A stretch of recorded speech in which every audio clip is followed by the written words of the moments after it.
നമസ്കാരം. എല്ലാ ഗുരുജനങ്ങൾക്കും ബന്ധുമിത്രാദികൾക്കും ഒരായിരം നന്ദി, നമസ്കാരം. ഞാൻ ഡോക്ടർ എം ഷിബു നാരായണൻ, വെമ്പായം. 2026 പുതുവർഷ ആശംസകൾ നേരുന്നു.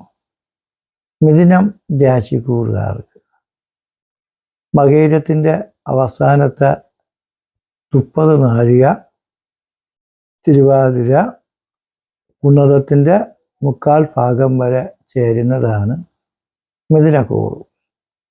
അവർക്ക് ഈ വർഷം പൊതുവെ ഏറ്റവും നല്ലതാണ്. ഒരാളെ നല്ലതും കെട്ടതും ജീവിതത്തിൽ എങ്ങനെയാണ് ബാധിക്കപ്പെടുന്നത് എന്ന് ചോദിച്ചാൽ, ഈ രാശി ചക്രത്തിലെ ഗ്രഹങ്ങളുടെ സഞ്ചാരം കൊണ്ടാണ് അത് തീരുമാനിക്കുന്നത്. ഗ്രഹങ്ങൾ അനുകൂലത്തിൽ നിൽക്കുമ്പോൾ നമുക്ക് എല്ലാ ഐശ്വര്യങ്ങളും, ഗ്രഹങ്ങൾ പിഴച്ചു നിൽക്കുമ്പോൾ ആപത്തുക്കളും അപകടങ്ങളും ദോഷങ്ങളും ഉണ്ടാവും.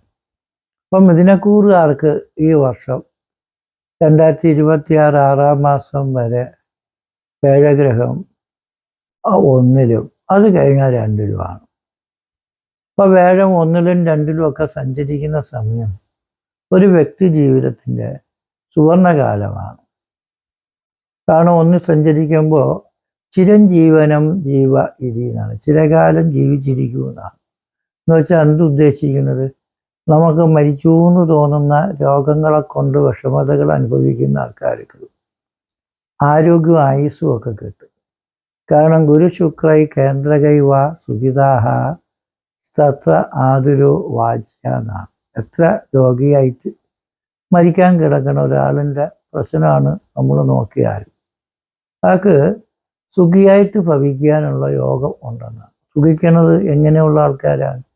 നല്ല സമ്പത്ത്, സന്തതി, സൗഭാഗ്യം, ആയുസ്, ആരോഗ്യം, എല്ലാ സന്തോഷവും ഉള്ള ഒരാളാണ് സുഖിക്കുന്നത് എന്ന് പറയുന്നത്. അപ്പോൾ സുഖം കിട്ടും, സുഖിച്ച് ജീവിക്കാൻ പറ്റും.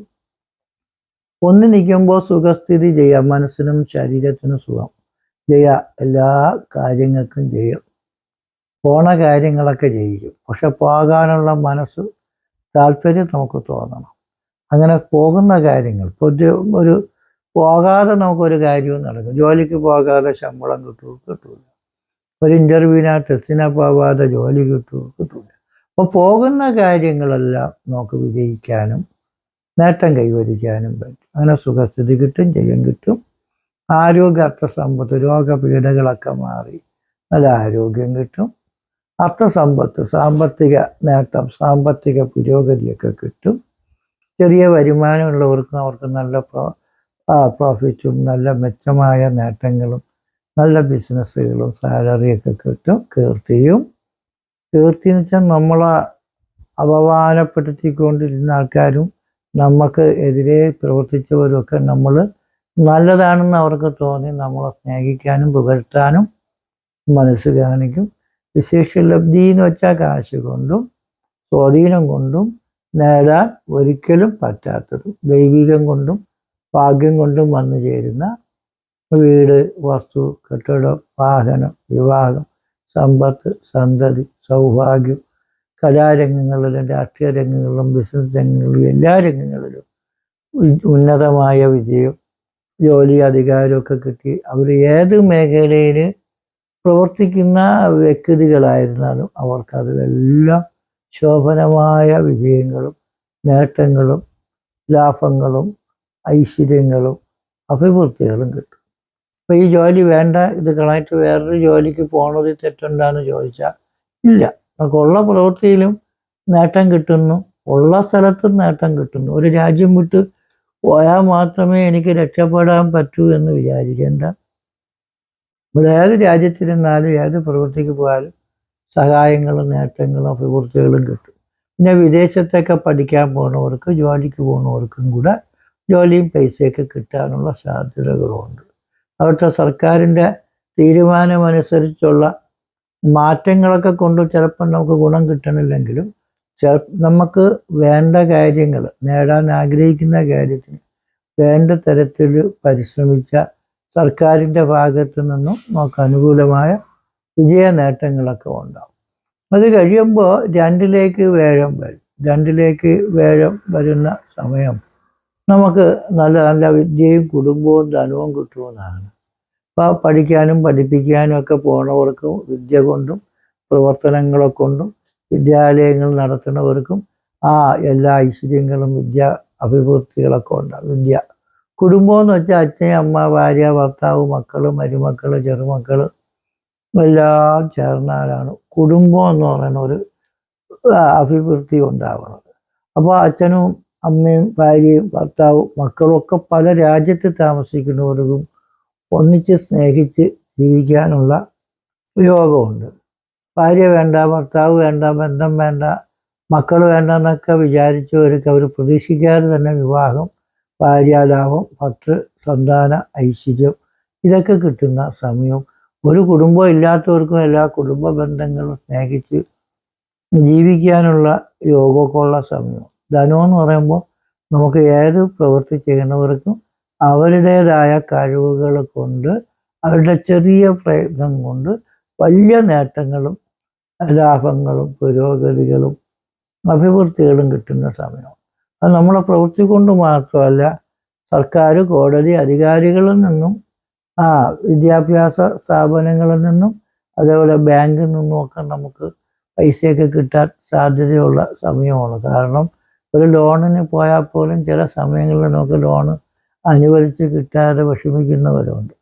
അപ്പോൾ രണ്ടിൽ പേരെ സഞ്ചരിക്കുമ്പോൾ സൗമ്യേ വിത്തകതേ പുരാർജിത ധനനാമേവ മൃത്യുൽഭവ പ്രാപ്താപ്തർ ഭരണീയരജ്ജന സുഖം ഭ്രഷ്ടേതിയായാൽ ഫലോദം. സൗമ്യഗ്രഹങ്ങൾ വിത്തകതേ രണ്ട് സഞ്ചരിക്കുമ്പം പുരാർജിത ധനം, പൂർവിക സ്വത്തുവകകൾ നമുക്ക് നാമേവ പേരിന് വേണ്ടി ഉണ്ടെങ്കിൽ അത് അഭിവൃദ്ധിപ്പെട്ടു. കുടുംബ സ്വത്തുക്കളൊക്കെ തരൂല, അടിച്ചു വാങ്ങിച്ചോ പിടിച്ചു വാങ്ങിച്ചോ എന്നൊക്കെ പറയണവർ നമുക്ക് ഉള്ളത് തരാമെന്ന് സമ്മതിച്ച് തരുന്ന സമയം.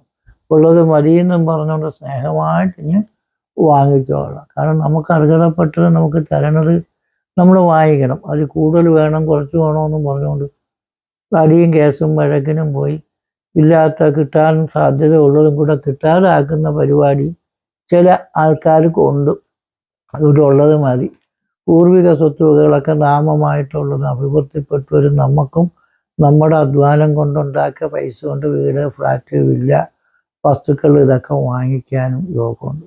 അപ്പോൾ ഭരണീയ ജനം, നമ്മളെ ഭരിക്കപ്പെടുന്ന അധികാരികൾ, കോടതി, സർക്കാർ, ഉദ്യോഗസ്ഥന്മാർ, പ്രമുഖ വ്യക്തികളിൽ നിന്നുമൊക്കെ സഹായം, അനുകൂലമൊക്കെ കിട്ടും. പ്രത്യേകതയായ എല്ലാ ഭാഗ്യങ്ങളും നമുക്ക് വന്ന് ചേരുന്ന സമയമാണ്. അതുകൊണ്ട് നമ്മൾ വെറും സീറോ ആയിട്ടിരിക്കുന്ന ഒരാളും ഹീറോ ആയിട്ട് സ്ഥാനമാനങ്ങൾ, അംഗീകാരങ്ങളൊക്കെ കിട്ടാൻ യോഗം കൂടുതലുള്ള സമയം കൂടിയാണ് രണ്ടിലെയും വേഗം. ഈ വർഷം പൊതുവെ നല്ലതായ നേട്ടങ്ങളും അംഗീകാരങ്ങളും അഭിവൃദ്ധികളും വിജയങ്ങളും ഒക്കെ നമുക്ക് കിട്ടും. പിന്നെ 10ലാണ് ഈ ശനി സഞ്ചരിക്കുന്നത്. കണ്ടക ശനി എന്ന് പറയുന്ന ഒരു വിനയുണ്ട്. അത് തൊഴിൽ ഭാവമാണ് 10. 10 ശനി നിൽക്കുമ്പോൾ പാവയെ കർമ്മഗതേതു കർമ്മവിഹതർ ദുഷ്കീർത്തിരാജ്ഞാക്ഷതർ ആജ്ഞാലംബനയോ വിനാശനമവി അജ്ഞാനുരുക്കോഷണമെന്നാണ്. അപ്പം കർമ്മഗതേത് കർമ്മവിഹതം, നമ്മളെ ജോലിയിൽ ഒരുപാട് അലസതയും തടസ്സമൊക്കെ നമ്മൾ വരുത്തി വയ്ക്കരുത്. ചെയ്യേണ്ടുന്ന ജോലി അപ്പോഴും ചെയ്യാനുള്ളത് അപ്പോഴും തന്നെ ചെയ്ത് തീർത്തോളണം.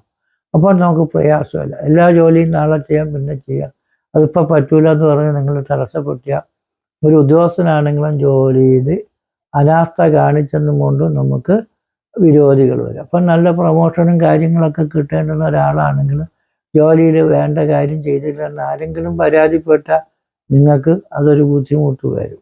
ദുഷ്കീർത്തി, പേരുദോഷം കേൾക്കും. ആജ്ഞാക്ഷതം, ഇത്രാം തീയതി നമുക്കൊരു കാര്യം ചെയ്യാം തീരുമാനിച്ചിട്ട് പെട്ടെന്ന് എന്നെ കൊണ്ടത് പറ്റൂല തോന്നി മാറ്റിക്കളയും. വിനാശന നാശനഷ്ടങ്ങൾ, രോഗങ്ങൾ, പ്രോഷണം ചെയ്യുക, കത്തുക, നശിക്കുക, ഇങ്ങനെയൊക്കെയുള്ള കുഴപ്പങ്ങളുണ്ട്.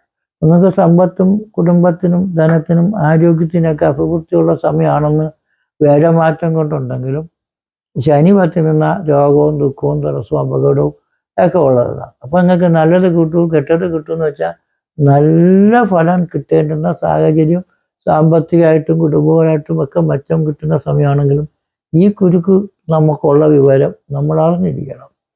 അപ്പോൾ അതുകൊണ്ട് നമുക്ക് പല പാരകളും ശത്രുക്കളും നമുക്ക് കിട്ടേണ്ടുന്ന അധികാരം, അഭിവൃദ്ധി, ഇതിനൊക്കെ പാര പണിഞ്ഞ് നമ്മളെ ഉപേക്ഷിക്കാനും തള്ളിക്കളയാനും നശിപ്പിക്കാനും ഒക്കെ ശ്രമിക്കുന്നൊരു സമയമായതുകൊണ്ടും നമ്മൾ വിനയമായിട്ടും സ്നേഹമായിട്ടും നമ്മൾ ചെയ്യുന്ന പ്രവർത്തനങ്ങളും ജോലികളും കാര്യങ്ങളും ഒക്കെ നിലനിർത്താൻ വേണ്ടിയുള്ള ക്ഷമയും സ്നേഹവും അഭിനയവും നമ്മൾ കാണിച്ചാലേ പറ്റും. ശനിക്ക് ശാസ്താവിനെയും ശിവനെയൊക്കെ ഭജിച്ചോണം. ശത്രുസംഹാര പൂജ, ഐശ്വര്യ പൂജ ഇതൊക്കെ ചെയ്യുമ്പോൾ നമുക്ക് ശനിയുടെ കാഠിന്യം കൊണ്ട് പ്രവർത്തന രംഗത്തുള്ള ബുദ്ധിമുട്ടുകൾ മാറിക്കിട്ടാനുള്ള സാഹചര്യം കൂടുതൽ നമുക്ക് കിട്ടും. പിന്നെ ജാതകത്തിൽ ദശാകാലം വളരെ നല്ലതാണെങ്കിൽ നമ്മൾ തീർച്ചയായിട്ടും എല്ലാ ഐശ്വര്യങ്ങളും അഭിവൃദ്ധികളും പുരോഗതികളും സ്ഥാനമാനങ്ങളൊക്കെ കിട്ടും. ജാതകത്തിൽ സമയദോഷം വലുതാവുണ്ടെങ്കിൽ അത് നമുക്ക് ഇച്ചിരി ബുദ്ധിമുട്ടുകളുണ്ടാവും. ഈ പറഞ്ഞ ഭാഗ്യങ്ങളൊക്കെ കിട്ടാൻ ചാൻസ് ഉണ്ടായിട്ട് എനിക്കൊന്നും കിട്ടിയില്ല എന്ന് പറയും. അപ്പോൾ നമുക്ക് വല്ല കിട്ടിയാൽ അത് നമുക്ക് വേണ്ടാന്ന് തോന്നി ഉപേക്ഷിക്കാനും പാടില്ലാത്ത പ്രവൃത്തി നമ്മൾ ചെയ്യണം. അതുകൊണ്ട് ദശാകാല ദോഷം ഉണ്ടെങ്കിൽ നമ്മൾ ഗണപതി പൂജ, ഭഗവതി പൂജ, മൃത്യുഞ്ജയം, ഐശ്വര്യ പൂജ, ശത്രുസംഹാര പൂജ ഇങ്ങനെയുള്ള കാര്യങ്ങളൊക്കെ ചെയ്യേണ്ടതുണ്ട്. ജാതകത്തിൽ നല്ല സമയമാണെങ്കിൽ ജീവിതത്തിൽ എന്നും നല്ല ഐശ്വര്യവും അഭിവൃദ്ധിയും പുരോഗതികളും നമുക്ക് തീർച്ചയായിട്ടും കിട്ടും. കാലഭൈരവ സ്വാമി ക്ഷേത്രത്തിൽ ദർശനം, വഴിപാട്, പൂജ ഇതൊക്കെ ചെയ്താൽ കുറച്ച് നല്ലതാണ്. ഇവിടെ എല്ലാ ദൈവങ്ങളും ഉണ്ട്. എല്ലാ മരണദോഷങ്ങളും മാറിക്കിട്ടുന്നതിന് സഹായമാകുന്ന ദേവതകളുടെ ചൈതന്യം അവിടെ സ്ഥിതി ചെയ്യുന്നു. കാരണം അവിടെ യമരാജൻ, കാലഭൈരവൻ, അതേപോലെ മൃത്യുഞ്ജയൻ, ദക്ഷിണാമൂർത്തി, ശരഭാമൂർത്തി, ശാസ്ത്രൻ, അതേപോലെ നമ്മുടെ ദേവി ഭാവങ്ങൾ, ഗായത്രി ദേവി, ബ്രഹ്മ, വിഷ്ണു, മഹേശ്വരന്മാർ, ശാസ്താവ്, ഹനുമാൻ, മുരുകൻ ഇങ്ങനെയുള്ള എല്ലാ ദൈവങ്ങളുടെയും സാന്നിധ്യവും ഉള്ള സ്ഥലമാണ്. അമാവാസി ദിവസം രാവിലെ ഗണപതി പൂജ, 10 മണിക്ക് മൃത്യുഞ്ജയോമം, പിതൃക്കൾക്ക് ബലി, ചില ഹോമം, പാൽപ്പായസ വഴിപാട്, 4 മണിക്ക് യമരാജ ഹോമം, 5 മണിക്ക് ഭദ്രകാളി പൂജ, 6 മണി തൊട്ട് 7 മണി വരെ പാല്, തൈര്, വെണ്ണ, കളഭം, കുങ്കുമം, വിശിഷ്ടമായ ദ്രവ്യങ്ങളെ കൊണ്ട് കരിക്ക്, പനിനീര്, തേന് ഇതൊക്കെ കൊണ്ടുള്ള അഭിഷേകങ്ങൾ, പിന്നെ പുഷ്പാഭിഷേകം, ഭസ്മാഭിഷേകം, ദീപ ആരതി, ഇങ്ങനെ വലിയ വിശിഷ്ടമായ പൂജകളും കർമ്മങ്ങളും ഒക്കെ നടത്തുന്നുണ്ട്. ഈ പൂജയിൽ പങ്കെടുക്കുന്നത് നിങ്ങളുടെ കാലദോഷത്തിനും ദശാകാലദോഷത്തിനും ശത്രുദോഷത്തിനും കുടുംബദോഷത്തിനും ഒക്കെ പരിഹാരമാണ്. പൂജകളോ വഴിപാടുകളോ ചെയ്യാൻ താല്പര്യമുള്ള ഭക്തജനങ്ങൾ ഈ വാട്സപ്പിലേക്ക് മെസ്സേജുകൾ അയയ്ക്കുക. ജാതകം പരിശോധിക്കണമെങ്കിൽ ജനനത്തീയതി, ജനിച്ച സമയം, ജനിച്ച ജില്ല, പേര്, നക്ഷത്രവും ഫീസ് ഇതൊക്കെ അയച്ചു തരണം. എല്ലാവർക്കും ഈ വർഷം മിഥുനക്കൂറുകാർക്ക് വളരെ നല്ലതായിരിക്കുമെന്ന് തന്നെ പറയുന്നു. ശനിയുടെ ദോഷത്തിന് ശാസ്താവ്, ഹനുമാൻ, മുരുകൻ, കാലഭൈരവൻ കുടുംബക്ഷേത്രത്തിലൊക്കെ പോയി ദർശന വഴിപാടുകൾ നടത്തുമ്പോൾ എല്ലാവിധ ഐശ്വര്യങ്ങളും അഭിവൃദ്ധികളും തീർച്ചയായിട്ടും നമുക്ക് കിട്ടും. എല്ലാവർക്കും നല്ലത് വരട്ടെ എന്ന് കാലഭൈരവ സ്വാമിയോടും പത്മനാഭ സ്വാമിയോടും പ്രാർത്ഥിച്ചുകൊണ്ട് നിർത്തുന്നു. നന്ദി, നമസ്കാരം.